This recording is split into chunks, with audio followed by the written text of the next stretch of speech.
Hey, what's up? It's Ben Greenfield, and you're about to listen to a rather unconventional, slightly explicit, but very fun podcast that I recorded right here in my studio in Spokane, Washington, with four highly entertaining fellas who flew up from San Jose to join me for the second time for what promises, actually doesn't promise, it is. I've listened to it already. I was there. It's a pretty epic podcast. Before we jump into this one, I want to ask you about this stuff called moringa and whether or not you've actually heard of it. It's spelled Moringa. It's a plant. It comes from this tree in India and Pakistan and Nepal. Bless their heart. They produce so many superfoods, it seems, these days, those mysterious Easterners. Anyways, though, this moringa, it's got a lot of really interesting properties. Like, it's been tested for cognitive function and been shown to improve cognitive function, almost like a natural tree-based nootropic.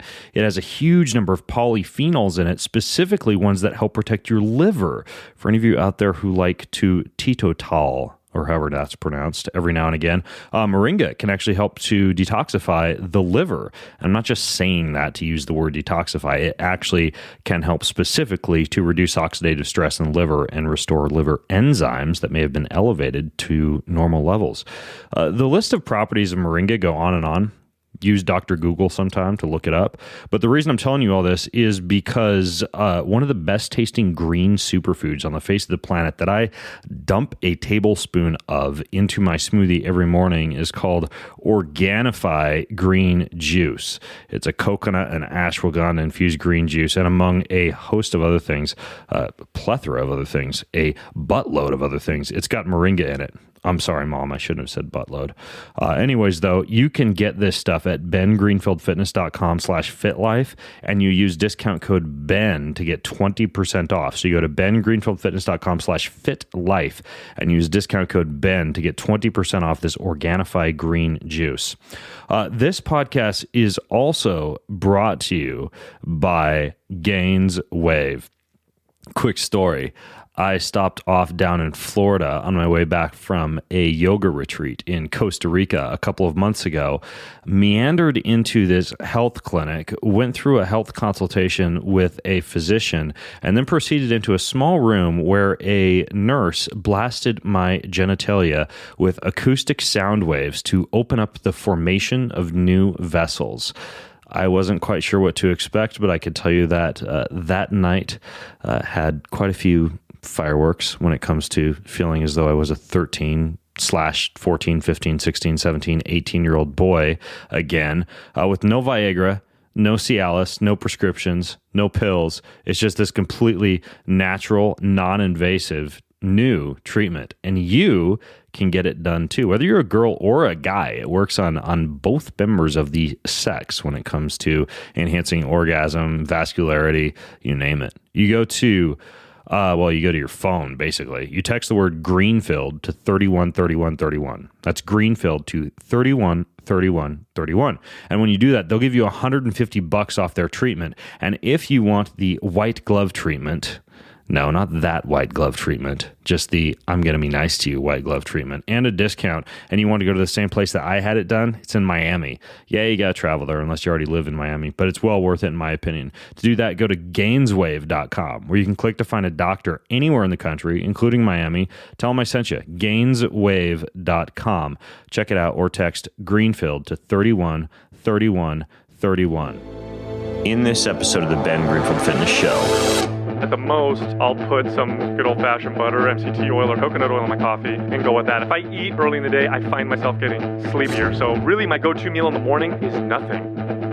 Never in my life had I ate that much fat in a day. Like, my whole career as a trainer, like, we demonize fat. I mean, that's what we were taught. When we first started training, like, you would tell clients, like, stay away from the fat. I'm totally into mace bell swings. I'm totally into Indian club swinging. Lots of rotational work there that I can apply with, get some good tension there. He's an expert in human performance and nutrition. Voted America's top personal trainer and one of the globe's most influential people in health and fitness. His show provides you with everything you need to optimize physical and mental performance. He is Ben Greenfield. Power, speed, mobility, balance. Whatever it is for you, that's the natural movement Get out there. When you look at all the studies done, studies that have shown the greatest efficacy.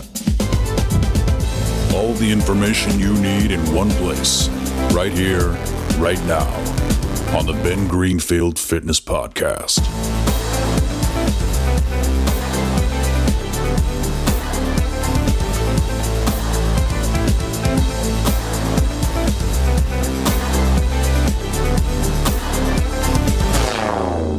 Should I explain what we're doing? Are we recording right now? I'm recording both. Audio and Okay. video. All right, so I've got Adam over here to my left. Adam, how are your legs feeling? You know what, dude? They feel pretty fantastic. I can't bend them. So Adam is decked out in Normatec gradated compression boots.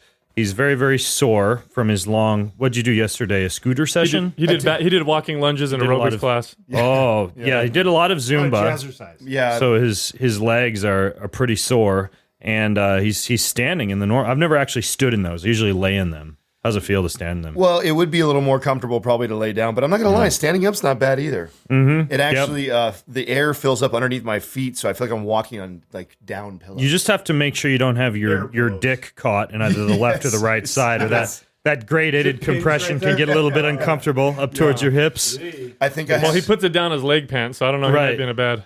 Right, it's like occlusion therapy for your genitals. Oh, and then we've got Sal over here. Now Sal has a probe up his nose, possibly elsewhere, but right now the one we can see is in his nose. Yeah, we're not filming the other one. And he's got laser lights up on his head. He's wearing a neuro.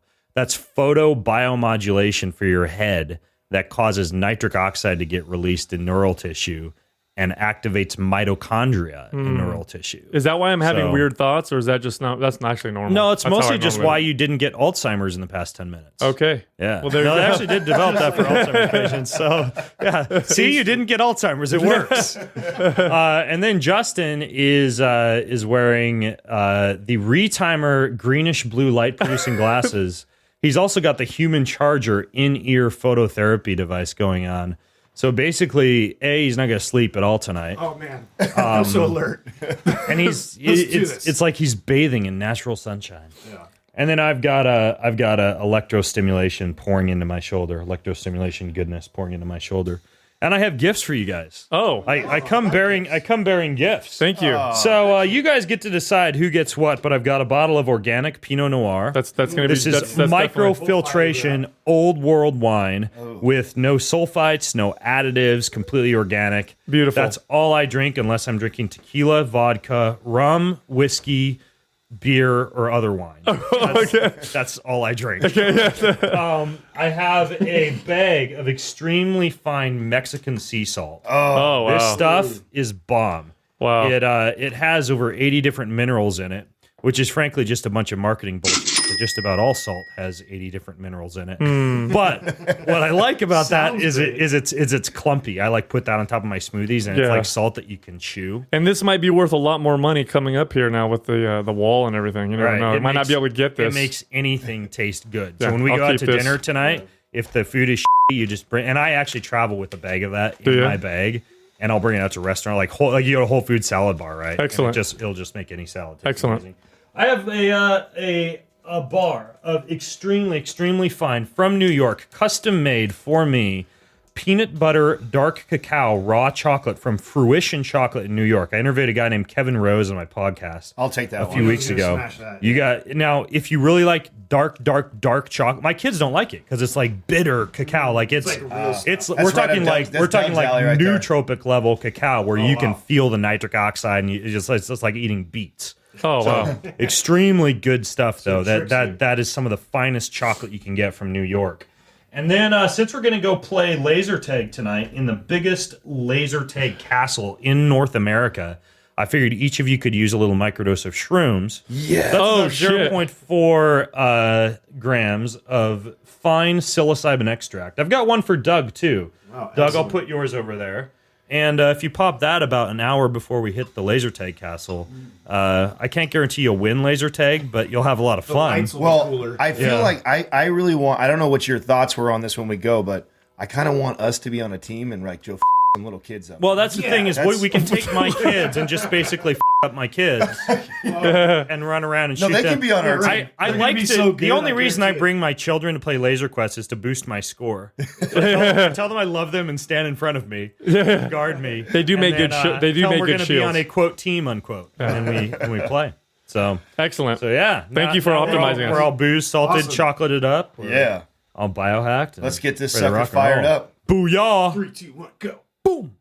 You know that was quite the task to get everything. Do you think we should have called the Geek Squad from Best Buy? I don't know because Doug's pretty geeky. They have a pretty cool car. Do so they? must be good at fixing shit. I guess so.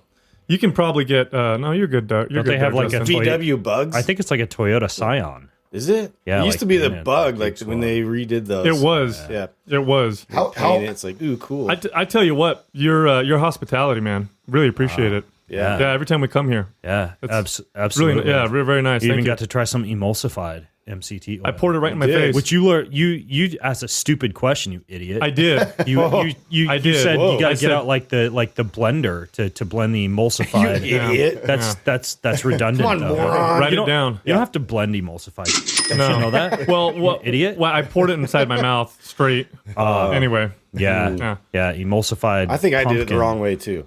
You know what I mean? MCT oil. Yeah. no. So the we question had- was, can you do it as an enema? And he thought that was a stupid question because, exactly. of course, you can. Yeah. You know, both of our Gets there podcasts are faster. occasionally sponsored by Chimera Coffee, and they may just burst through the walls and crucify us today because that wasn't Chimera. Oh, it wasn't? That was my mom's redneck blend from Idaho. Yeah, that's why it Oh, sucked. wow. She orders. Actually, no, I seriously. enjoyed it. Growing up, my dad used to order coffee beans from all over the world: Costa Really? Rica, Guatemala, Tanzania. All these different green coffee beans in big burlap sacks would show up to our house, and my dad would roast coffee beans using this like $30,000 old school classic, what's called a Dietrich coffee roaster from Sandpoint, Idaho. Wow, that was like what he did as a job, was just to roast coffee and sell it. So being abnormally into things is obviously genetic. Yeah, it's passed down. It's a little bit odd. Yeah, of course, he also eventually became a monk over in Vashon Island in Washington. You lie. So What? next up for me is celibacy. Are you kidding me? You lie. If right?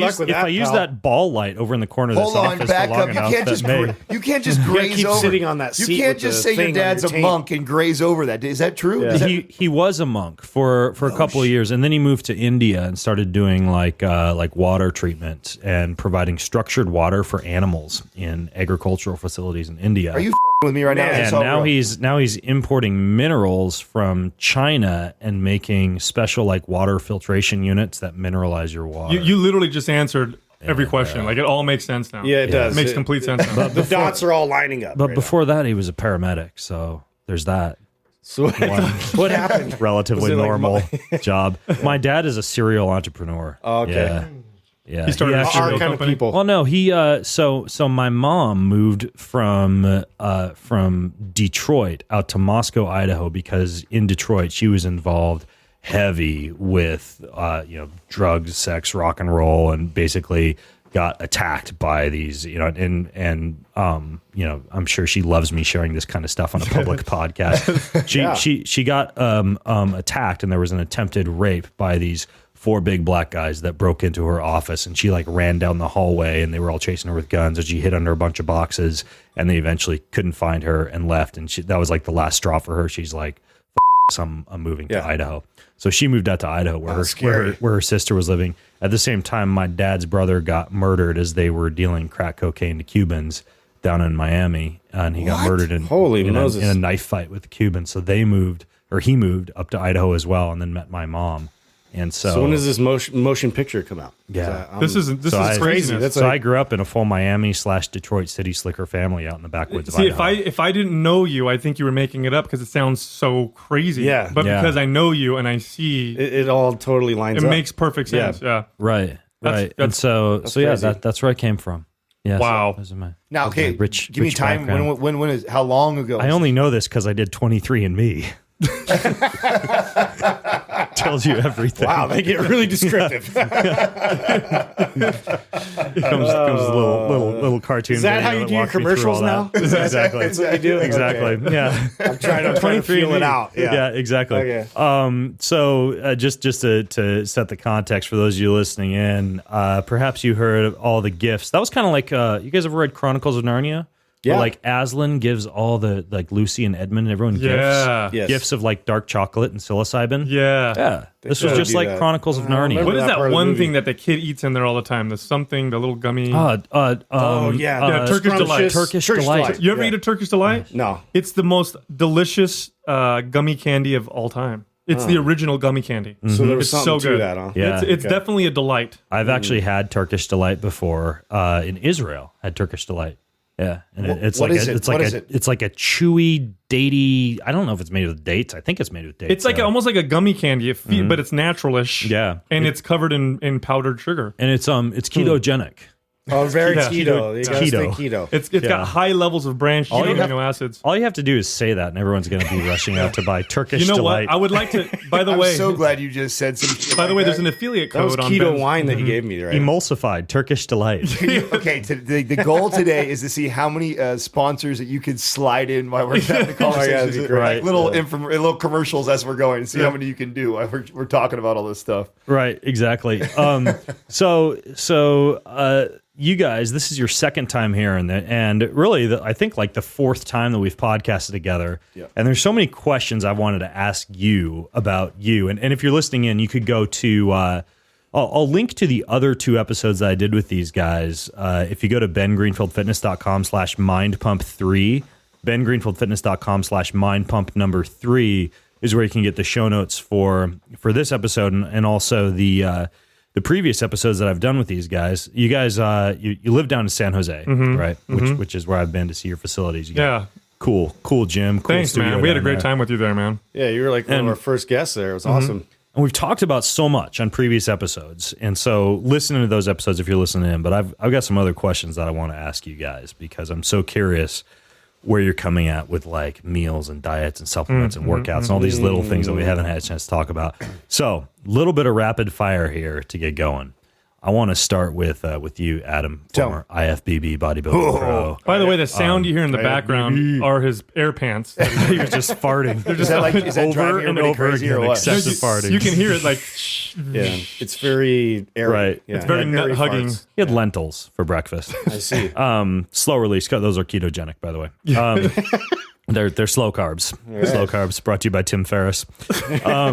Anyways, Cricket though, protein. So slow carbs, lentils. There we go. Go-to meal. Like, what would be your go? Now, when I say your go-to meal, I'm not talking about like what you fantasize about when you're wasted, like pizza and French fries. But I'm talking about like for supporting the body and brain. Do you have like staples that you eat that you would say? Because I've got like my big ass smoothie that I talk about, my big ass lunchtime salad full of vegetables. Like, do you have that go-to meal? I have a couple like go to that I do. Like I first of all, like a morning Sunday or Saturday morning, I'll get up and I'll have 6 whole eggs. I'll get some organic cheese, a whole eggs, whole avocado, and then I'll have about 8 to 10 pieces of bacon. And that's kind of like my Holy cow. That's my morning starter first thing in the Now, morning. is that like a once a week kind of like refeed on calories type of thing? Actually, it's the opposite. It sounds like a refeed, right? But it's really not. What I do is I find on Saturday and Sunday, I don't move as much as I do during the week. And what I've found that like if I have too much carbs in the morning, it kicks up my appetite, and then I want to eat all day long. So actually having a big, heavy, high fat, high calorie meal like that's not really high on carbohydrates early in the morning satiates me all day. So I'll actually only eat that meal and then maybe like a small dinner, like a salad or something at the end of the night because I'm not moving. Yeah, it's really weird. I want to ask our resident biochemistry expert, Sal, why is it that those carbs are like making him hungry? Well, so it's really weird. If you eat a 2,000 calorie breakfast, you won't be hungry till much later. So it's kind of a weird science going. It's crazy. If you put 6,000 calories of butter into the blender in your coffee, it keeps you in a fasted state for a very long time. No, I think, one of the things is Adam, for a long time, especially when he competed, he was a high carb eater. He averaged anywhere between like 400 to 600 grams of carbohydrates a day. In bodybuilding. And he used to say he needed that to maintain fullness. He felt like his muscles would deflate if he didn't have that many carbohydrates.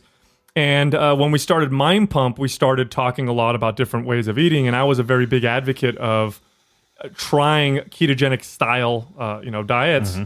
And Adam went and gave it a shot and tried it out. And really, I think what probably happened was he really improved his insulin sensitivity to where now, the comments he'll say is he'll eat, 200 grams or 300 grams of carbohydrates. And that does the same thing that 600 grams of carbohydrates used to do. So I think if you probably have a high carb breakfast now, you probably get that insulin.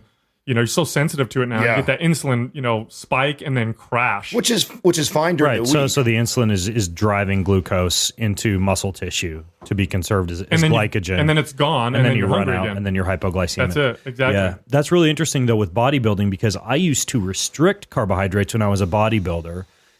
For almost like that carb loading effect. So, and the same idea could be said for like endurance sports. Mm-hmm. So when you restrict carbohydrates, what that does is it upregulates your glycogen synthase. So you can actually stock away more glycogen when you actually do eat carbs. So I would keep myself low carb until before the show. The whole way, or cycle? As much as possible. And then I'd eat a bunch of carbs before the show so that I amped up my glycogen stores and the fullness of the muscle before the show. And they do the same thing now. They've done some studies with cyclists, for example, where you restrict carbohydrates as much as possible, and then leading up or in the days leading up to the event, that's when you load if you want to maximize your glycogen. I actually did like every show I did something different. Like so, and I typically ran cycles. So between 3 and 5 day cycles and I would mess around with how low I would go. So Sal says is right. About 400 to 600 grams of carbs would keep me around my caloric intake that would either be putting me in a slight deficit. 400 was a deficit. 600 was like maintenance for me, give or take. And then I would cycle down. So I'd run like a day that would be, I'd go 400, then I'd go like 200, 150, and then I'd push below 100 one day, and then I'd go back and refeed again. But when I started to find like when I was so dependent on carbohydrates, this was before we got into ketogenic, I felt like if I had anything under about 100, I'd start to get headaches, and it was really, really rough for me. And so competing was, kind of miserable those couple weeks leading into showtime, which I'm sure you're familiar with. But once I got out of competing and we started kind of doing research on ketogenic, we had Dom D'Agostino on the show. Yeah. And Sal was the first one to get into it, and he was like, you got to do this, bro. You just got to see how you feel. And I'm like, why? I love carbs, and the fact that I could eat 400 to 600 and maintain the physique that I want. But then I thought, you know what? That's totally opposite of what we talk about and what we preach on our show. Is like, I'm like, I'm going to do this. I'm going to go through the process, and I'm going to assess it and see how I feel. And I was blown away, actually, because never in my life had I ate that much fat in a day. Like my whole career as a trainer, like we demonize fat. Yeah. I mean, that's what we were taught. I mean, when we first started training, like you would tell clients, like, stay away from the fat, Now, did you have to take a bunch of, because I find this happens with some of the people who come to me for nutrition coaching or read a book on ketosis or something like that, and they have a bunch of stomach issues because they need to take bile extract and lipase and all these enzymes to help their bodies actually be able to digest the fat. Do you have to do that, or did you have to do that when you switched to you have a good tolerance to fat right off the bat. Well, yes and no. Like, like for example, you mess around with like bulletproof coffee and stuff like that, right? With the whole butter, MCT and everything. Mostly at my butt. Yeah. Right. Well, when the first time I ever did that. I actually, by the way, I don't. You guys asked me this morning, where's the stuff you put in your coffee? And I was like, I don't know. I don't put. Oh, I thought you did. Oh. No, I actually only drink my coffee black. Period. Oh, I didn't know that. I like to eat my calories. The point is Unless that it's when I would do this, I think the bulletproof coffee calls for like 2 tablespoons of butter, 2 tablespoons of the coconut oil, and it was just way too strong. It was like my stomach, I'd get upset and bubbly guts afterwards. When I cut that in half, I could handle it. And it took a while just to get fat adaptive. My body was, I for years didn't eat more than probably 100 grams of carbs. Yeah. And then when I first tried to switch to ketogenic, I thought going to 200 grams was like just, oh my God, this is double what I've ever had. You mean of fat? Yes. Yeah. 200 grams of fat a day, which actually still was not enough. I was kind of caught in this limbo. My body was like, are you going to give me glucose? Or am I going to get ketone? What am I getting? And I could feel that. And I actually didn't like it for like the first week or so. And I remember telling Sal, like, I don't know if I'm into this thing. I don't like how I feel. It doesn't feel right. And we looked at like how many grams. He's like, no, you got to push more fat. I'm like, more? And then I started working up to where I was getting like 400 grams of fat, which I just thought was Yeah. That's insane. And you were still bodybuilding. I wasn't competing at that time. I was still in competitive shape. Right. But when I started messing with ketogenic, I was actually out of the circuit. I was done competing. Did you test your hormones or anything to see if they changed when you started doing stuff like 6 eggs for breakfast with avocado and bacon? No, I do check my blood because I take testosterone. So every 6 months to a year, depending on what was going on, I'd go get my blood work, kind of see where You mean you do like testosterone injections? Yes. How much testosterone do you take? When I'm competing, the most I ever got up to 500 milligrams, but I had to go back down because when I did it was my second or my third show, the judges were like, "You're way too big." And I've been on TRT since I was. What do you mean the judges said you're way too big? Was it like a natural? No, Yeah, bodybuilding because I'm men's physique. Oh, okay. Yeah, I'm Gotcha. men's physique, so I was starting to flirt with that bodybuilder look, and they were like, "You're too much," and so I actually had to pull off. So I, pretty much most of all my pro career and competing, I was right around 250 milligrams a week is where I'm at. And then when I'm like off season, like right now, I'm anywhere between 50 to 125 milligrams. You know what's interesting too is even at his highest dose of 500 milligrams of testosterone, that's actually considered a very low dose in the professional world. In like the sports performance and doping world, that's not considered to be a lot, right? No, they would consider Not someone like me. Now, is that enough to give you like man boobs? Did you have to take, because you hear about who was the fighter that just got John Jones. DQ'd? Yeah, Oh, John was it Jones. 'Cause Nolvadex he had or- was it Clomid? Or it could have been Clomid. Which is I think it something was. you take, if I'm not mistaken, you take that after you've been on So testosterone. Clomid is a SERM, just like Nolvadex. They're both selective Yeah, I estrogen use receptor. Novadex and HCG is how I come off. HCG. Yeah, okay. just to reshoot it back up after I come off. And that keeps your estrogen levels low when you're taking testosterone? No, HCG it's going to boosts- promote the testosterone, my natural testosterone production to come back up. How do you keep when you're using testosterone from getting like man boobs, from getting a lot of that That's aromatized into estrogen? Yeah, you would use Novadex for that, Okay. but really most of the guys that battle with that, it's because they're taking so much testosterone, and that's you see a lot of these. And now,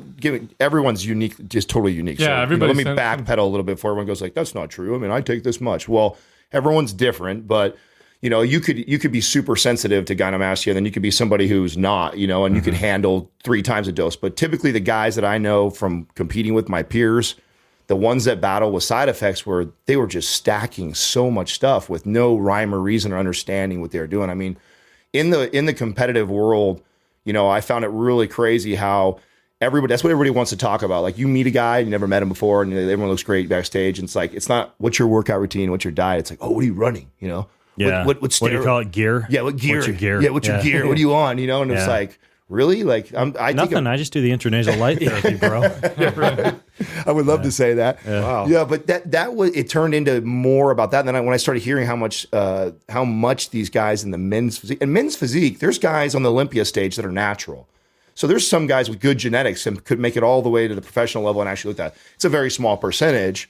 But natural meaning their great grandparents were like Viking kings, more or less. super genetic. There is, Yeah, exactly. a little bit of a lottery. And it is definitely, right? We know that when it comes to competing stuff like that, there's very much so a genetic component. Most all the guys at the high level are not only genetic freaks, but then on top of that, they're synthetic freaks at the same time too. But at the men's physique level, it's more about symmetry and conditioning and stuff. And so it's crazy how out of control, though, the steroid use is, because it's just bleeding in from the bodybuilding world. Oh, you take this. Oh, take this now. And then, you got to get ripped. Oh, take this now. And just keep adding more and more and more and more. So I thought that was pretty wild. And I was a kid in my early 20s. I was probably 22 the first time that I experimented with testosterone. And it was the worst thing I ever did, because I took a huge stack that some bodybuilder guy told me about. I didn't do enough research on it.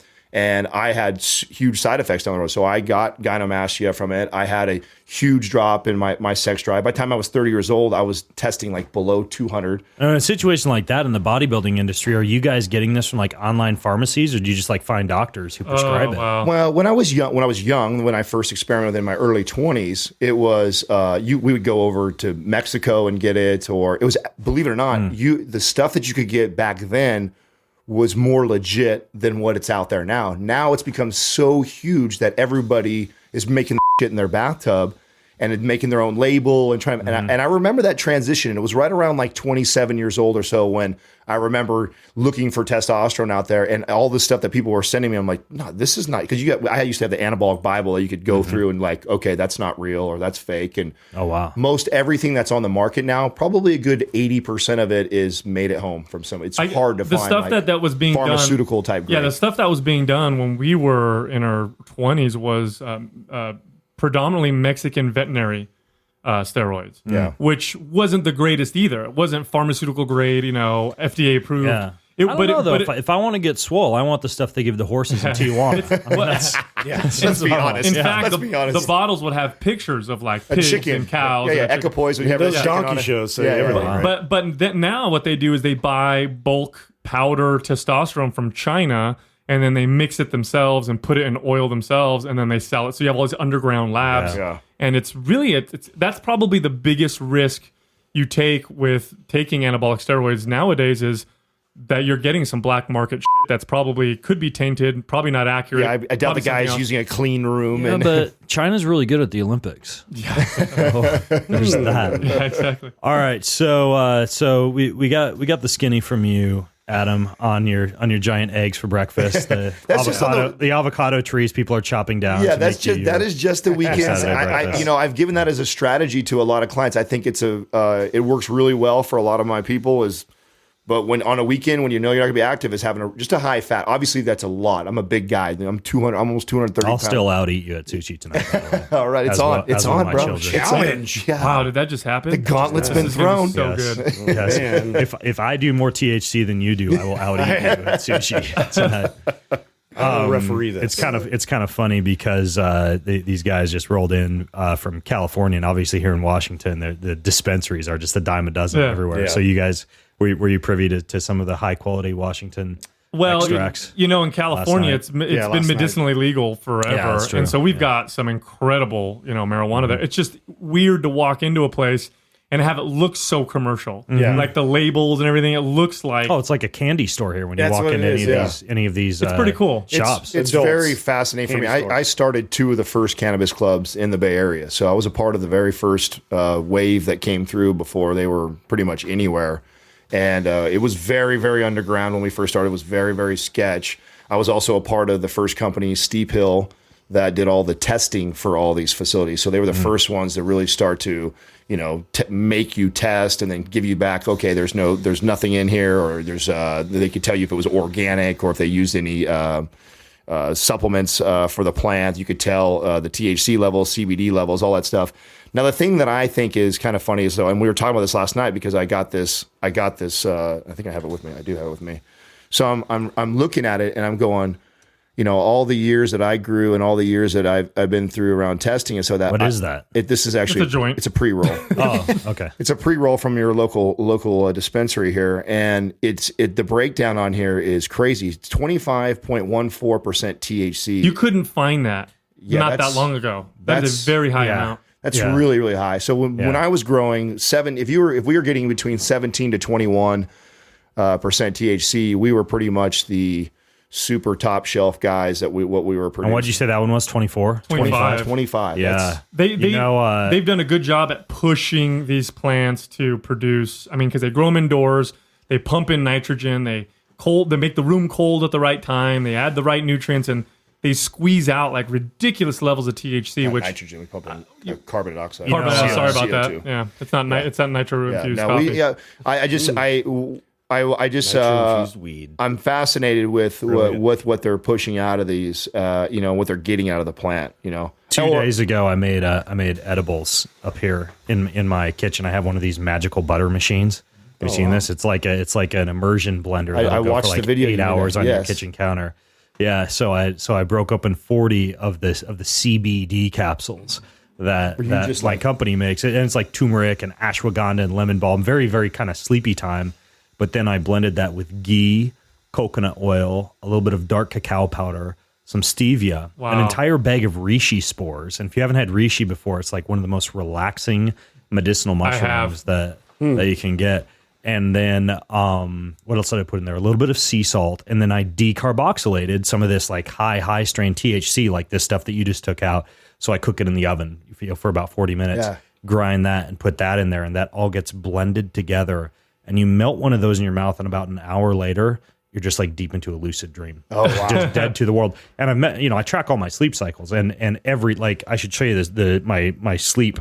I took one last night. I should show you my sleep graph from last night, but it's like every single congratulatory note that you can get from the Aura app, which is this ring that I wear. I mean, Wow, so it really took your sleep to the next level. REM sleep through the roof, deep sleep through the roof, sleep latency through the roof, sleep timing, just everything like rock solid. That's awesome. Compared to like taking like an antihistamine or something like that. Now, let me ask you this. How often would you do something like this to optimize sleep? Is this something you would do regularly? I was so excited about you guys coming over. I just had to shut off my brain. No, I'll usually do something like that after a really, really busy day at work where I would have a hard time shutting off my brain. So it's scheduled, or you use it as a way to improve recovery. I would take something like that 2 to 3 times a week. And again, I mean, it's got a lot of really good stuff in it. Now, how do you feel when you wake up? Do you feel groggy at all, or do you feel freaking amazing? Amazing, yeah, amazing. That's awesome. So yeah. I want to try. All right. I know. Yeah. Well, where did you get the butter? I saw the little butter machine. I've got some little Miron. You guys ever use Miron glass jars? I order all my spices and herbs in these Miron glass jars, or keep them in these Miron glass jars, which eliminates like UVA and UVB from coming through, and it also eliminates any plastic degradation, et cetera. A lot of times you'll get like high quality supplements or high quality powders and herbs. They come in these. They're like a dark blackish purple jar, and the technical name for that in the industry is Miron glass. So I'll keeps it fresh longer. I'll grab a couple of those upstairs before you guys leave, and I'll put them in a Miron glass jar. And you guys can pop them tonight after sushi or whatever. That would be awesome. Man, miss your plane. It's gonna get even weirder. Yeah.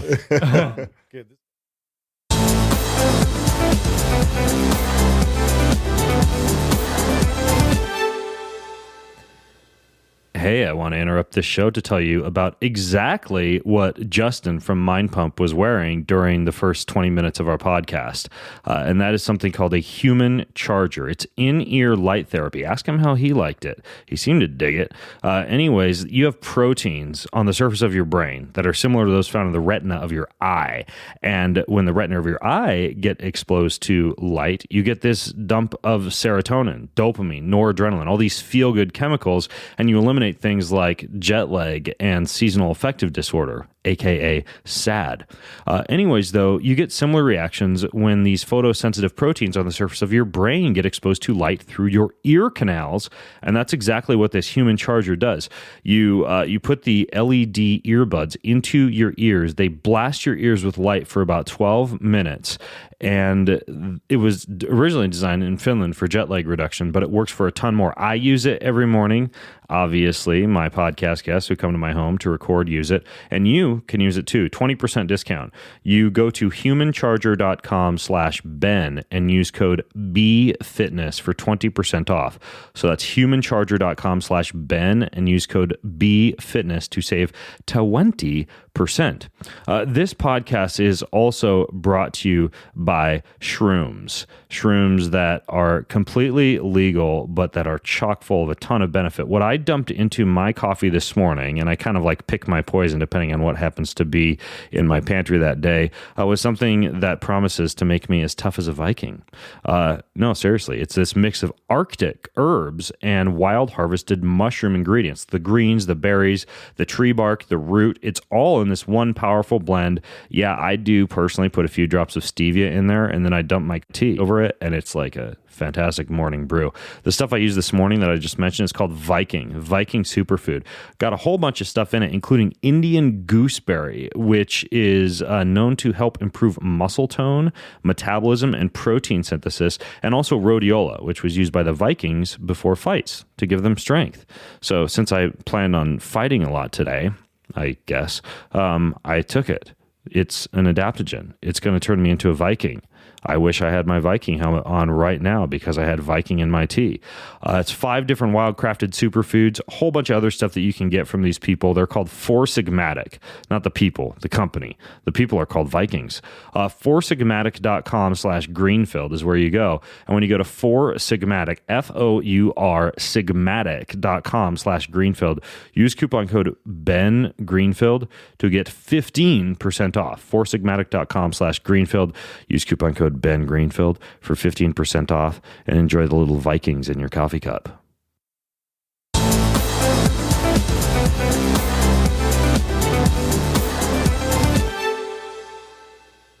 All right, so Sal, what's your go-to meal? Not that Adam's rabbit hole at all. Yeah, exactly. There's plenty of room, man. Yeah. I'll tell you what. One of the meals that I'll eat that'll just make me feel amazing. And I have a tendency towards having gut issues. So a lot of the things that I'll eat are things that I find that really improve my gut health or make my gut feel good. And as you already know, the gut is such an integral part of our brain function, our moods, and everything. So when I put this particular meal together and eat it, I just notice I feel fantastic and I feel very good for a couple days, even in a row. And so it starts off with a very, very large serving of very well cooked rapini or broccoli rabe, which is a type rapini. Yeah, in Italian we call them rapini, but it's R-A-B-E. Oh, that's right. You're Italian. That's right. Yeah, that's why I'm handsome. R-A-B-E is what you would look up, rabe. Okay. And it's a type of broccoli, but they're very leafy. So it's almost looks like a cross between either spinach and kale and broccoli. And what I'll do is I'll boil those and cook them really well because I eat a tremendous amount of them. So I wouldn't be able to digest them if I didn't cook them so well. So I make myself a massive plate of that. And it's from the broccoli family? It's from the broccoli family. And I cover it in olive oil. So I got a nice plate of rapini with olive oil. Then I'll have some sardines, which I absolutely love. I love for their omega-3 fatty acids. Very easy to digest. And then I'll have an avocado. And that is literally my go-to meal. So it's a very high fat. The protein isn't even that high. It's about 20 grams of protein. But after I eat that, man, I feel absolutely incredible. Do you know much about sulforaphane? Sulforaphane? Yes. Sulforaphane, yeah. Yes. As a compound that you'll find in my wife does broccoli sprouts now. Yes. And Rhonda Patrick talks a lot about them. Well, I went to Finland with Dr. Rhonda, and we spent a lot of time in the saunas over there. Her and her husband Dan and I spoke at a biohacking conference there, and they were just hot on the sulforaphane research they'd been doing, and they were telling me all about broccoli sprouts and broccoli. So I came home and I bought some Brocco Max by Jarrow Formulas, and then I also bought a bunch of broccoli seeds for sprouting. And we have a whole bunch of broccoli sprouts upstairs, and you can also take the seeds and just blend them. And they're super easy to grow, apparently, right? You can grow sulforaphane. Yeah, you can grow sprouts super easy. Yeah. And the thing about sulforaphane, so because I cook my rapini and I boil them, I probably destroy a lot of the sulforaphane that's in them naturally. You want to eat, if you're looking to maximize your intake of that, you want to eat your vegetables relatively raw. Now there are or frozen. I didn't realize this, but when you freeze, you concentrate the sulforaphane even more. You do, as long as the blanching process isn't part of it. So what a lot of people don't realize is when you buy frozen vegetables, the standard way that they'll freeze them is they'll blanch them and then freeze them. And when they blanch them, the heat will destroy or degrade a lot of the But if you just buy broccoli seeds and freeze them, or make broccoli sprouts and toss them in the freezer. That's totally different. That's what Rhonda and Dan told me that they do, and so that's what I said. Absolutely. And so there are definite benefits to eating your vegetables raw because you get some of these compounds that are still intact. However, there are also benefits to eating cooked vegetables, and one of them is the sheer volume of vegetables that you can eat when you cook them is so much higher. So I get way more fiber. There's still nutrients that are in cooked vegetables. So because I'm eating so much more, I'm still getting a good amount. But I like to eat lots and lots of vegetables, and I just can't handle that many raw vegetables. It'll stomach up. So when I cook these rapini, I mean, if your colon will adapt. It'll eventually become the size of Jabba the Hutt, and you'll get colonic distension, and then you'll just be able to store it all. Yeah, no, I don't want a big colon like Adam. Turn into a gorilla. You're like this big pouch. What is the benefit of that storage? You're like those really obese people in the jogging pants you sometimes see walking through the mall where they just have the huge pouch. You'll have that. But I don't eat this meal in the day or in the morning. I find I have so much more energy when I'm fasted, or at the most, I'll put some just good old-fashioned butter, MCT oil, or coconut oil in my coffee and go with that. If I eat early in the day, I find myself getting sleepier. So really, my go-to meal in the morning is nothing. You just give me some water, and I'm fire, man. I feel fantastic. That meal that I had just told you would be something that I would eat. Sounds really delicious. It remind me, and you again, like sardines too, right? I love sardines, and what I do to get more of the DHA absorption, I put them with turmeric, and today for lunch, I'll go upstairs and I'll take out my cast iron skillet, and some olive oil or some avocado oil, some of this sea salt, but then I'll put turmeric and black pepper along with the sardines, and I cook those up with what are called shirataki noodles, which is they're a special noodle made from Japanese yam, a lot of insoluble fiber, no carbohydrate, but it's like this pasta sardine dish that I'll serve over vegetables for lunch almost every day. Oh, that sounds amazing. And the turmeric and the black pepper concentrates the DHA, so you get more DHA. Well, So not you're throwing the sardines on the you're cooking them. Oh, yeah, grill 'em. Okay, Yeah. that sounds kind of good. So I would do that. I would do that. Not to mention the turmeric. When people take turmeric, they don't realize that it's fat soluble. You need to have a fat with it to absorb it, and the black pepper increases its absorption as well. So when you're eating turmeric, because I know people who will take a ton of turmeric powder and supplements thinking they're going to get the benefits from the turmeric, the anti-inflammatory effects, the anti-cancer effects, all the cognitive boosting effects. But if you don't take it with a fat, you're not going to it's not going to be absorbed. It's like a fat soluble vitamin. Think of it that way. That's one of the reasons that when I mentioned that edible that I made, I blend it with ghee and coconut oil because the turmeric enhances the bioavailability of the cannabinoids. Oh, the other thing I put in there was black pepper because bioperine is the active ingredient that plays well with turmeric when you blend it with things. So it actually just amazing. Well, now bioperine, if I'm not mistaken, it changes the way the liver metabolizes things, right? And it increases the half-life, is it, of whatever you're eating, or keeps it in circulation more? Well, specifically curcuminoids, it increases the amount of time they spend in the bloodstream. There you go. So it doesn't work with all compounds. Like it's kind of like the opposite of grapefruit, right? Where if you have grapefruit juice with a pharmaceutical or a drug, it increases the rate at which it's metabolized, and so sometimes you get a very pronounced effect, which can be dangerous. In fact, that reminds me of when remember when Celtec was big and they used to tell you to mix it with the orange juice so it gets into your system really fast. You used to be drinking Celtec like crazy. Well, that's for the sugar effect is what they were doing. But grapefruit has is it naringine, or am I saying it right? There's a compound in grapefruit that actually increases the concentration of certain compounds, caffeine being one of them. This is a little biohack. If you want to increase your the effects of caffeine, be very careful. Have it with grapefruit seed extract or grapefruit, and it'll hit you much faster. And I learned this the hard way. I'm sensitive to caffeine. I had taken some grapefruit seed extract because I felt like I was getting a cold. Drank my coffee, and it was jittery as hell. It was like too much. Grapefruit seed extract's a good way to do it, though, because you're not getting all the fructose and the sugars from the grape juice. Exactly. The other couple of things that come to mind when you say that is that pair well is with cannabinoids. In addition to turmeric and black pepper, mango, any mango extract. I've read about it. Have you tried this? Well, you can get mango flavored, marijuana blends, etc. But I've never actually tried to put like a mango extract into like an edible or eating a mango at the same time that I've vaped. Supposedly makes it feel stronger. Let's try it tonight. Oh my god, that sounds good.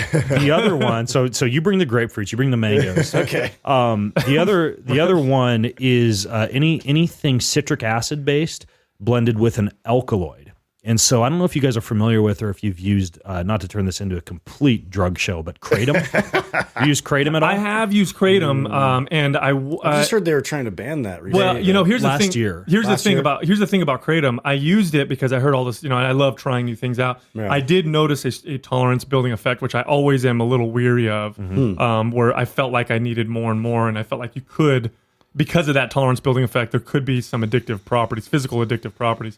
But nonetheless, it's one of those substances that I think freaks out the pharmaceutical industry because people are saying that it's a good way to replace opiates. It acts very similar. And this is how I found it. I hurt my low back. And I was down in California, and the guy whose house I was staying at, he's not into painkillers, and it was actually his mom was there, not him, but his mom's even more hippie than he is. All she had around was Kratom. And she said, well, take a teaspoon of this. It'll knock out the pain. So I did. And it not only knocked out the pain, but I had this extreme sense of euphoria. Yes. And so I started to research it, and it comes in different strains, like white strain for wakefulness and a coffee-like effect during the day, red strain for euphoria and sleep and sexual enhancement at night. And if you make it into a tea and you use a little bit of lemon juice or lime juice in the tea, the citric acid concentrates the alkaloids in the kratom. And so similar to like grapefruit mixed with some kind of a caffeine supplement, or whatever, like mango mixed with marijuana. Same thing. You mix citric acid with kratom, and you get this double whammy effect. Interesting. It's really interesting. What type of stuff. plant is it? Like, what does it look like? I get it in powdered form. Now, where's it native? Is it South America? Thailand.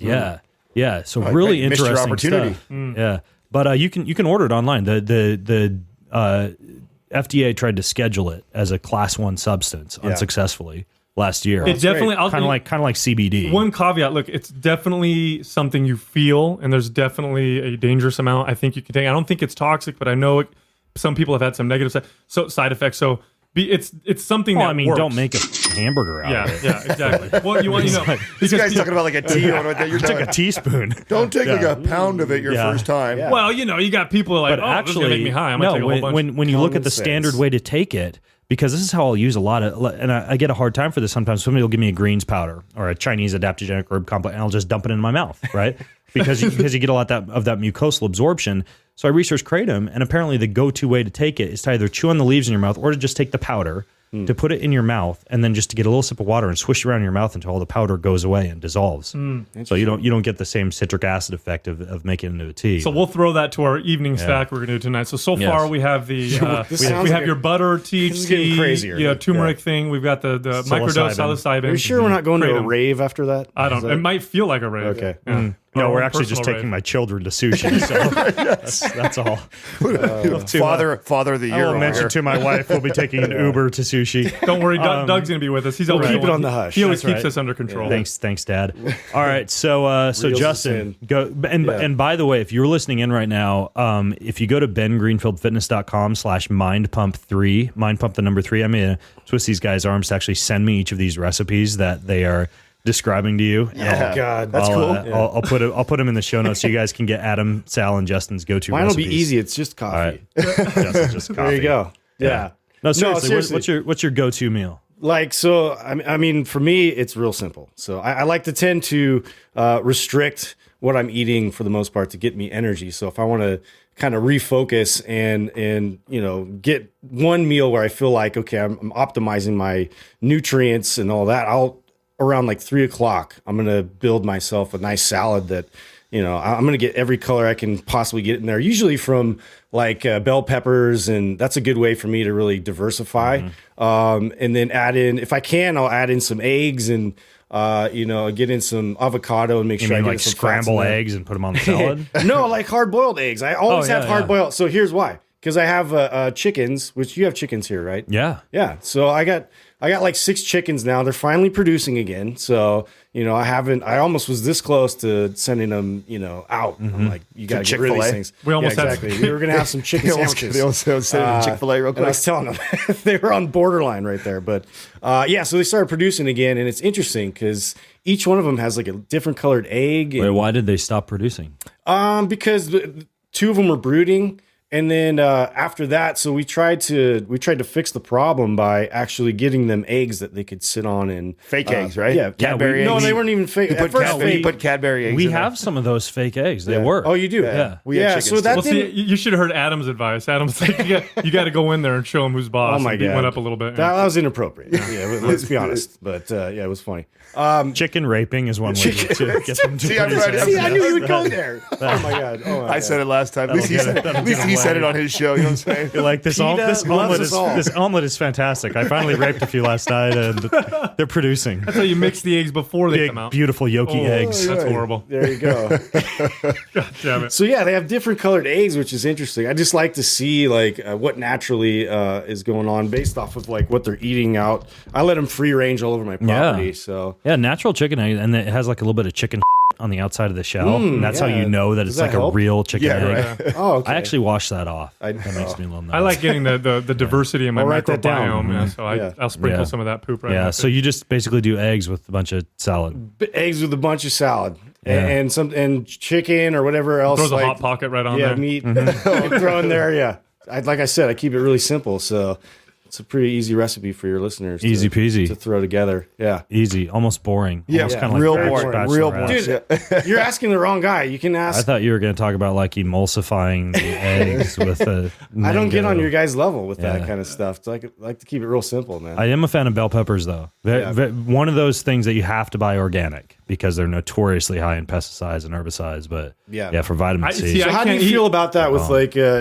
certain fruits and certain vegetables that have like a harder shell or something that's Like Yeah, avocados. Like I honestly don't go out of my way to spend the extra money on the Okay. organic avocado or the organic bananas or anything that's got a shell. Right. Just because I like to fool myself that herbicides and pesticides Don't have go absolutely through. no way of creeping through anything.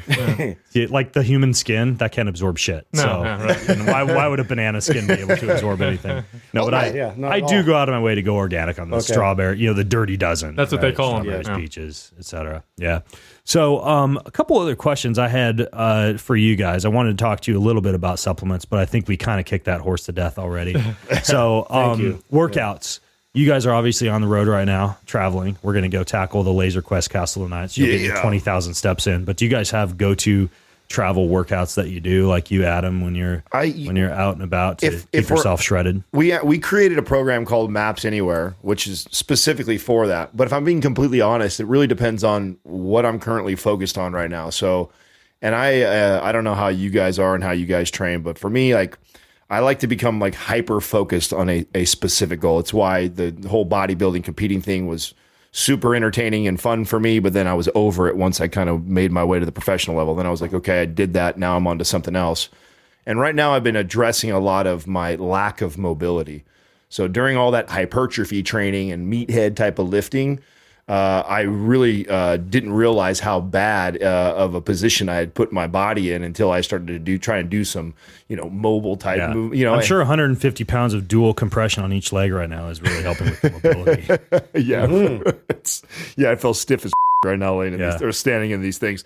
Yeah, So do I. What I'll do on a trip right now with like seeing you, we're here just for a couple of days. So, I got a really heavy session in of squats, deads, overhead, my basic big compound movements before, because I know I'm probably not going to get that while I'm here. But then when I'm here, I'll work on a lot of my mobility stuff. So, I'll pull some of our moves from Maps Prime and some of our moves from Maps Anywhere, and I'll combine that, which Maps Anywhere is a lot of body weight type stuff. So I just played with that for the first. Before I just used one the other day. This is a vibrating massage ball. Yes. Check this out. Since we've already got the sound of the pump in the background, this should. Whoa. So this guy, I'll work on this. You know where this works. I mean, you could put it anywhere, like on the outside of the hips or whatever.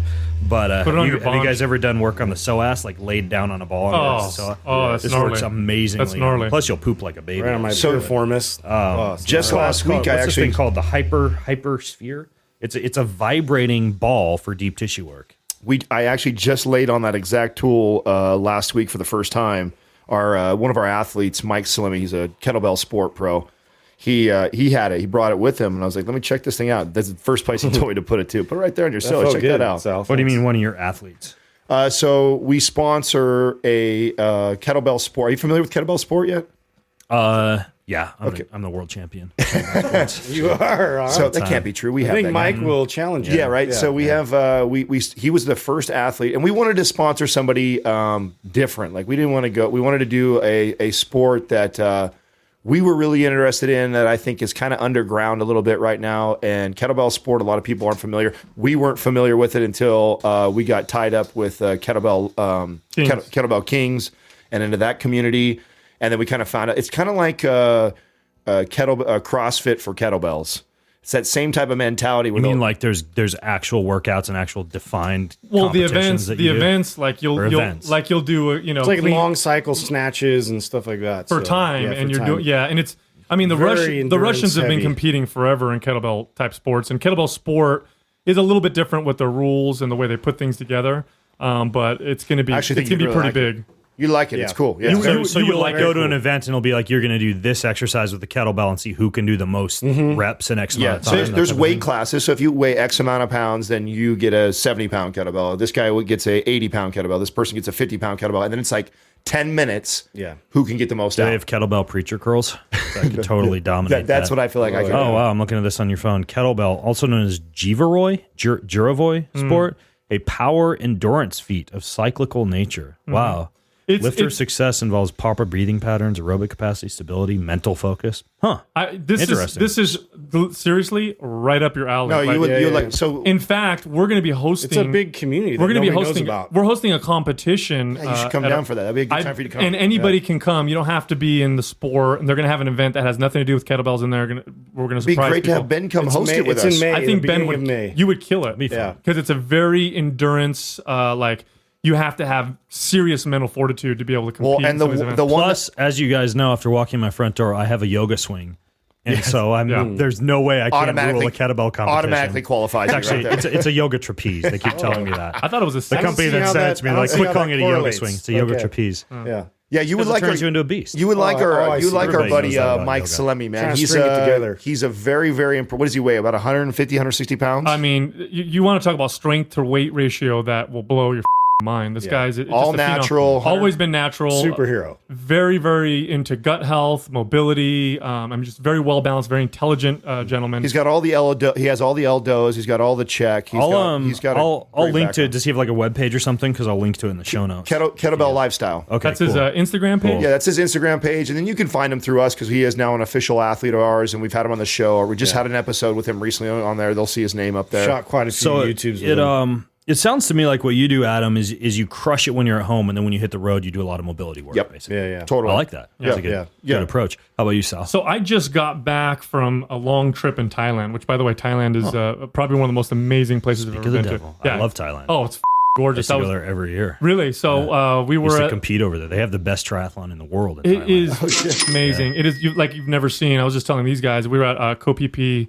And some of the resorts over there, and then we went to some of the islands with the the high speed boats. It's incredible. You go to Riley Bay. Yeah. Oh, gorgeous. Riley Bay is my favorite place on earth. Gorgeous. I go there and hire a rock climber, like a rock climber guide. You can get a rock climbing guide for like $5 a day. Stay in a beach bungalow for like $10 a night. Yep. And you basically eat barbecued swordfish and corn on the cob on the beach. Yep. Oh, that's rad. That sounds awesome. And you see that sounds awesome. And they rock climb these massive boulders that are in the ocean. Yeah, they're these huge like limestone karsts that have. Wait a second. So if you fall, you drop in the ocean? Yeah, and they have a tacky surface, so it's like you're Spider-Man. A ton of bolted roots. I mean, and there's no cars though. You can only get there by boat. I don't want to be talking about too much on the podcast. You don't want too many people to go there because right now it's just like a bunch of half-naked college students and a lot of random hippies. Once people find out, hippies. it's over. A lot of hairy armpits. Yeah, but it was amazing. But anyway, while I was there, and this is what I like to do when I go on trips, is I like to do body weight type work. So like Maps Anywhere will highlight kind of how we do that, where we put together foundational type workouts and then do these what are called AM sessions if I want to bring up the intensity.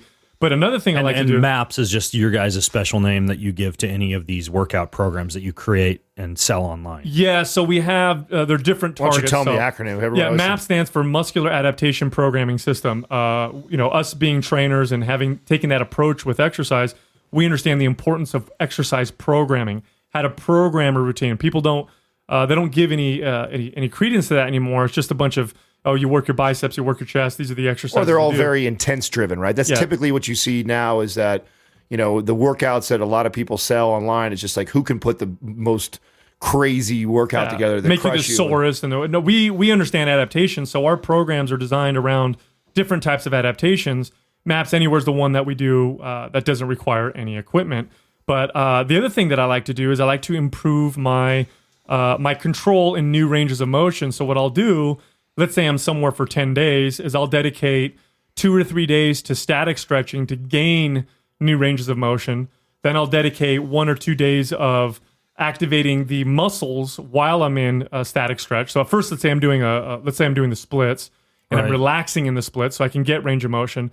I do that for a couple days. So now I've got new range of motion. Then the following couple days, I'll get in that new range of motion and then I'll do sets where I'm tensing the muscles I'm stretching and then tensing the opposing muscles and going back and forth. And all I'm trying to do is get connection within that new range of motion. And then the final days that I'm there is I'll do exercises where I'm actually moving within the new ranges of motion so I can get some control. Then when I come back home and I lift weights, I am training within new ranges of motion. I lighten my load and I start to build it back up. This is called Maps Anywhere? Maps Anywhere utilizes some of the exercises in AMP sessions, what we call AMP sessions, which are intensity-based workouts that help you scale up the intensity that you would do with workouts without any equipment. So Very effective. Let's check it out. programming. You guys gave me access to the back end of the website where I can download these. You can have any of them. I'm about to take off in like a week for about 2 weeks of travel. So if I download that, it'll walk me through exactly what you just described. Yeah, and I think Maps Anywhere you would like that, And I Maps think Prime. Prime would blow your mind. Anywhere Prime would be good. Prime would blow your mind. What's Prime? So Prime is the newest. That's our probably our most ambitious creative program that we've completed today. It is the program that we created. I don't think there's anything out there that tries to address these particular issues. One of them being, how do you prime the body properly before you work out? Because we understand that priming your body properly will make a tremendous difference in terms of the type of signal you send while you're working out. Will make a difference in terms of muscle recruitment patterns, getting the proper recruitment patterns, in terms of recovery. And people treat what you do before your workout as just a warm-up. They think, oh, I'm going to warm up and prevent injury, but what they don't realize is preventing injury is the absolute least that what you do before your workout should do. What you can really do with when you prime your workout is you can make your current workout much, much more effective. The problem we encountered was, how do you individualize that? Because that's one of the keys with priming is the way you would prime. Let's say you have forward shoulder. Let's say you have upper cross syndrome. And I have, let's say my problem is I have, I'm hip flexor dominant and I have anterior pelvic tilt. We're going to prime differently for the same exact workout because you're going to try and encourage a certain type of recruitment pattern, and I'm going to try and encourage a different kind of recruitment pattern. Or let's say you're going to go and do an event that requires lots of explosive power. There's going to be a different way you prime than if you're going to go and do something that requires more control. Or if my central nervous system, tends to be overactive, and I hate to use that term because that's not really accurate, but let's say I tend to be real tight and tense, and athletes listening right now can relate. If you're tight and tense before an event, you tend to be exhausted very early. Well, priming will help optimize your central nervous system. Now, on the flip side, let's say you're too loose and you need to get amped because you're about to go powerlift or you're about to, throw a spear. You need something explosive. Priming properly will improve your central nervous system to give you more power. And we included in MAPS Prime, this is the part that we had to really invent, was something we called the compass, which takes you through different movements, helps you grade yourself, and then it directs you to design your own which you were priming only session. able to find previously in other things like FMS and other these functional movement type screening where you'd have to kind of go through a whole course to get there. We wanted to be able to teach people at more of a a surface level, like here's how you need to understand. Yeah, you know what though? Understand your body better. Shit. I just wear one of these. So this basically, how do you like the halo? This deadens your motor cortex. No, it's I recently podcasted with it. It's a halo. Now this is what I want to try. Transdirect cranial stimulation. I want to try that. Any workout you do after this feels effortless. You wear this thing and it How long do you have to stimulates your keep it on motor for? cortex skill acquisition, so you can use it before you do the Warriors your use this. But you still ukulele have to practice or Golden State Warriors pattern used that it. process.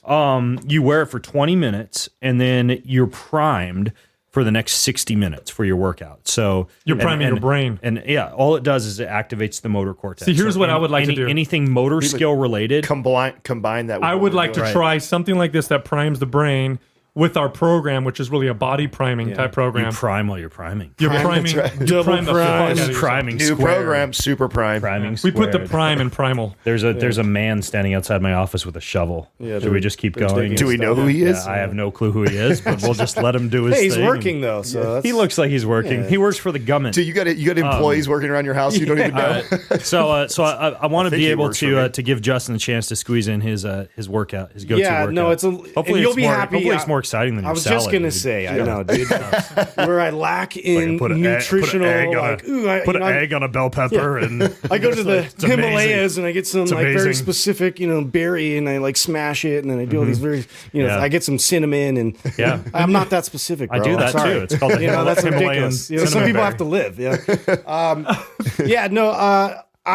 What I do, and it's very similar to what Adam was kind of describing, as far as if I try to plan for traveling, what do I do with my workouts is I want to get a good solid workout in. A foundational type workout is what we kind of call them. So whether that's with barbells or kettlebells, I'm going to make sure and get, these compound lifts in and really exhaust my body. And then when I get into, a situation in like the hotel or something where I'm limited on different types of tools that I can access. So what I'll do is... But do you mean all hotels have an elliptical trainer? Yeah, exactly. Dude, all they have is like these treadmills. That's about all you got. So what I like to do is more isometrics, isokinetic type exercises where... I'm holding certain positions for long, and I'm ramping up my tension of my entire body and learning new ranges of motion. So really, it's expressing range of motion, but now adding tension to that. So I want to build my strength, which we talk about mobility, but I take it a little bit step further where I'm really increasing my tension. I'll tell you what. I knew he was gonna. I knew he would mention this. Adam's showing me a video right now. I'll link to this in the show notes. You just like throwing these big ass clubs around. Yeah. So like I said, I'm more interested working out wise than I am nutrition. So I'm totally into mace bell swings. I'm totally into Indian club swinging. Lots of rotational work there that I can apply with, get some good tension there and response out of, the retraction, depression of my shoulder blades, the wrist rotation, elbow rotation. So all these movements that you want to make sure that those are huge too. If you don't, these clubs, I got to embed this video in the show note because, dude, you're not doing it justice. These clubs that you're swinging around are freaking huge. This is why I had to tell you because Justin, just so you know, he's terrible about talking about himself. Yeah. So just if you haven't put that together yet, he's horrible. How's that stick that. with like a built-in computer going that you're yeah, designing? man. Yeah. So we're excited. Too. Yeah. That's my invention. What's it called again? It's called the Axon. The Axon. Axon. Yeah, I remember we talked about that in the last podcast, and so I'll link to that podcast in the notes. But it's like a stick that measures muscle tension. Right? Exactly. Yeah, so and you can see it lights up with the LED. This is the prototype. Yeah, so I've been like able to exactly. Yes, it does. Yeah. I'll have to show you guys listening in. I'll put a link to this in the show notes as well. That's sick. Yeah, so that's the prototype. That's the second prototype. What it actually looks like, I posted some pictures of that as well. But it's going to be made out of bamboo, and it's going to look like you really straddling slick. a giant lit up dick is what it looks like, actually.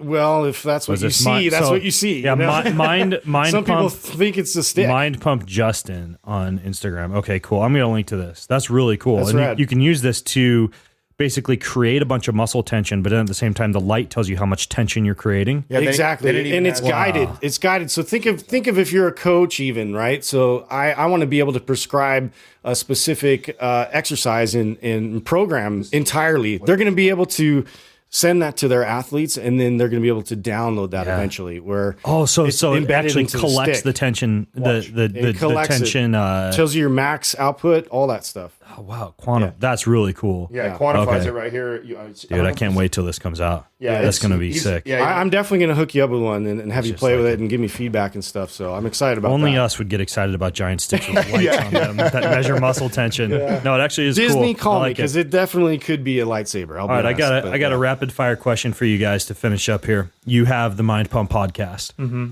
You've had a lot of people on there. Aside from just me, surprisingly, you've actually interviewed other people. We have a lot of cool interviews that you guys do. Lots. So with all these people that you've interviewed, if you could tell me one piece of enchanting, intriguing, or interesting advice that was like your highlight for the past year of people that you've interviewed, what would be like your top go-to? And you can't say sticking the thing up your nose that I showed you. No. Right away comes to mind. Probably one of my favorite was Steven Kotler. So I just interviewed him. Have you read his new book about? I've just finished Rise of Superman. No, I have Reaching Fire. I have Stealing Fire's next. Stealing Fire about like Burning Man and the CIA and the FBI. I have it, and I started to open that, but then I was so excited about him and his story after we interviewed him that I was like, okay, I got to go back and read his first great book. So I started back and I've read Rise of Superman, fell in love with it. He was an awesome interview, so he was just a fun guy to be around. I'm super fascinated with flow. I'm a snowboarder. I wakeboard. I do all this stuff. So extreme sports was like my childhood. I grew up around that. I love that. I was the one who wanted to snowboard really bad with you while we were up here because that's my thing for sure. There's a bunch of powder on the mountain. We're 20 minutes away from the base right now. You have no idea. When you said that, I was like, you have no idea how bad I would do it. He's so unathletic, though, man. Too bad you brought the California kids with you. Yeah, I know. So Steven Kotler, I was down. I mean, it's hard because I don't want. I feel like I'm not giving justice to some of our great guests. You know, like Dr. Brett McCabe was awesome, sports psychologist. But Kotler really, for me, where I'm at currently, Like I just happened to be, and you actually inspired some of this. Last time I seen you with I'm trying to like turn off all my electronics by 7 o'clock. I'm going from all my lights in my house to candlelight. I'm starting to try and meditate more at night. I'm working on my breathing. A lot of these things I'm trying to become a monk. Well, no, here's what I was trying to do. Honest truth, I smoke weed every single night, and I don't want to become dependent on that as the main thing that settles my brain down, which, the truth be told, it does. I actually have a computer right there that's hooked up to neurofeedback equipment that lets you reset your tolerance to weed. Oh, no shit. I have a full neurofeedback protocol that completely resets your tolerance. He doesn't need help with I might have to spend an extra couple No, seriously, days. I do it once a week. Oh, my God. Yeah. We're going to have to that it keeps you as a cheap date. See, I want to just met. So Great. Because of that, I was like, you know what? Like, as much as I'm pro cannabis and everything, I don't want to become dependent on it as it's my main source of what gives me all this relief and settles me down. And so I've been working on all these things to intrinsically do that. And so Stephen Kotler's episode just totally hit home for me. Right away, I got his book, and both my girl and I both went through it together.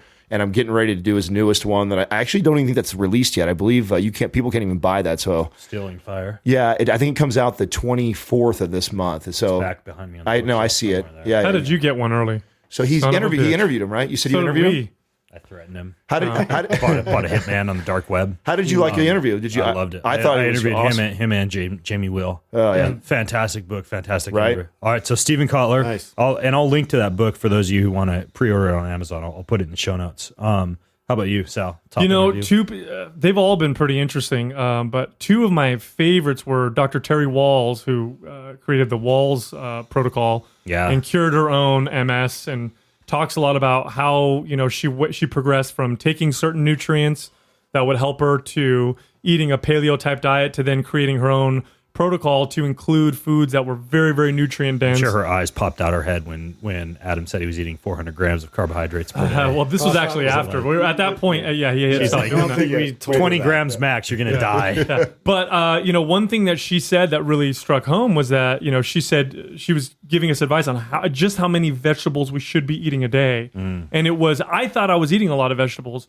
until I heard her talk about why we needed to eat, like 3 massive dinner plates a day or 4 or something like that. Seriously, her colon must be huge. It must be, maybe. I don't know. We can ask her. Yeah. But I started eating. Let's not. I started making vegetables a much bigger part of my diet, where in the past, I didn't consider a meal unless it had some kind of protein in it. You know what I mean? Like if I just ate a bunch of vegetables, it wasn't considered a meal.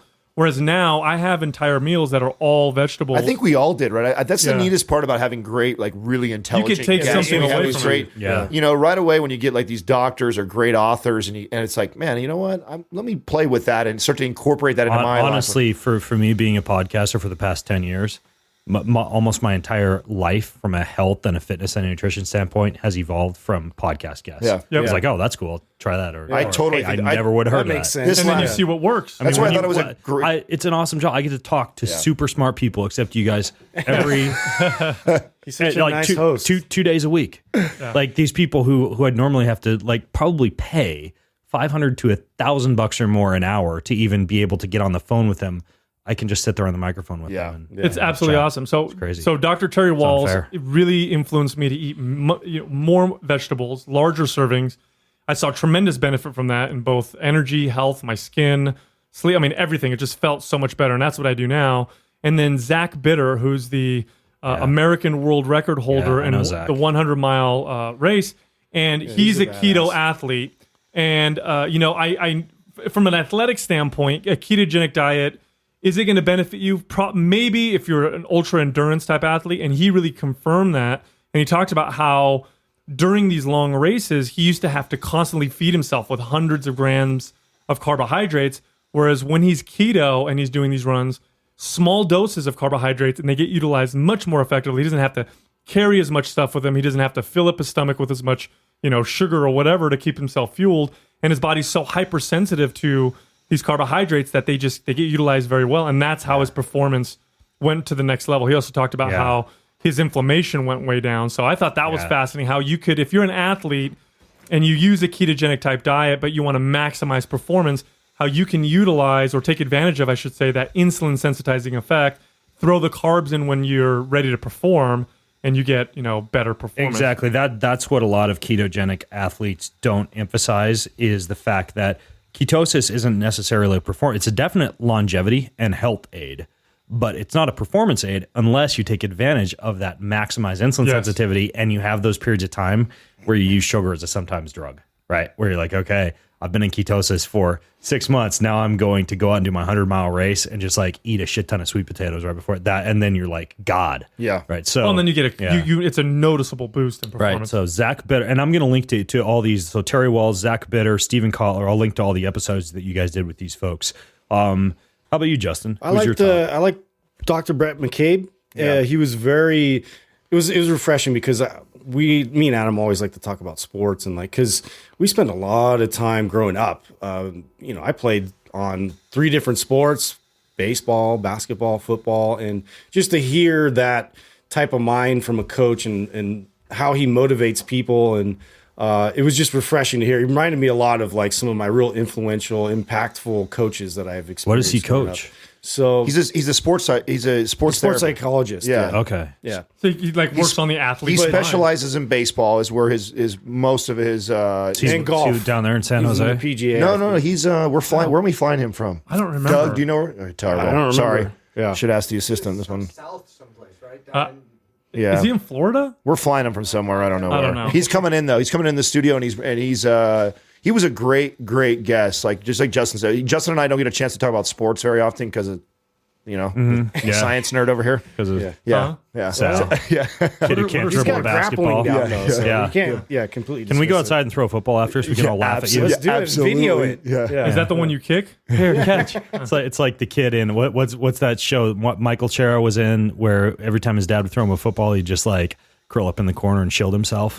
No, I'm not scared of a football. In fact, we actually played not Modern we Family. played a basketball game. Here it comes. Oh God. And, it's okay. No, it's okay. We have it on film. It's actually recorded. You can go on our YouTube. It's all right, It's on our YouTube channel, Mind Pump TV on YouTube. So me and Adam got this huge. we pump, played and our horse. Arms were really tight. We played horse, and I won. So it's just one of those things. You should have seen his shot. It's on though. record. It was like- My kids and I play pig right out here in the hallway behind you, where all the carpet is torn up because we just had a flood last night.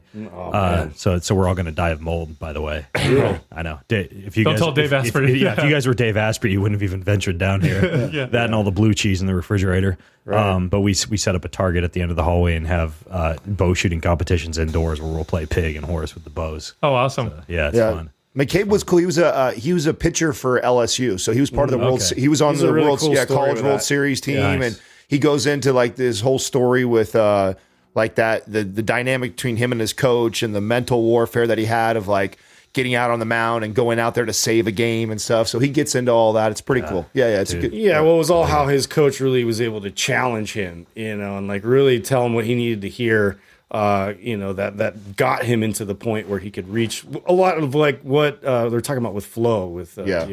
So we had them back to back. I think we had Brett McCabe first, and then we had Brett McCabe, Kotler right Kotler. after that. It was like such a great back-to-back episodes to interview someone like that. First, you get into the sports psychology side of it, then you dive into like the whole flow, and it was great. It was great to have those two guys back-to-back. Well, I'll put these, if you're listening, bengreenfieldfitness.com/mindpump3. That's bengreenfieldfitness.com/mindpump, the number 3.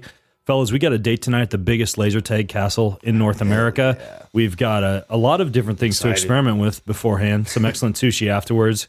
We've got sea salt wine and dark chocolate spread out here on the table. Plenty of goodies to go around. Thanks for coming on the show, guys. Thanks for having us, man. Dude, always fun. Always. You've been listening to the Ben Greenfield Fitness Podcast.